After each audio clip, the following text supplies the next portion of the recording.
Mahigit 300 tricycle sa Dagupan City wala pa ring decal ayon sa poso. Sundan sa report.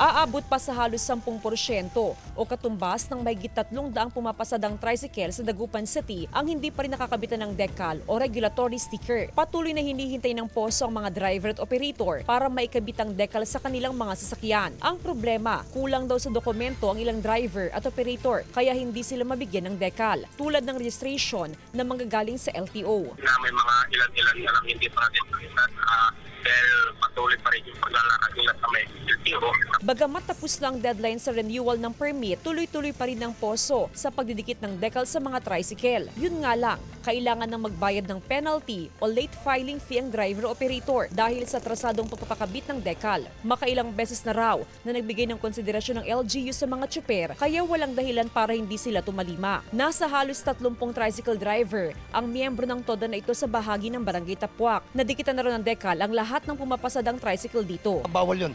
Kaya kami, lahat kaming mga membro ko, kumpleto ng mga sticker. Umaasa ang poso na bago matapos ang Mayo ay 100% nang makabitan ng decal ang lahat ng pumapasadang tricycle sa syudad. Kasama si Ron Alice Taniedo, Jasmine Gabriel Galban, One North Central Luzon.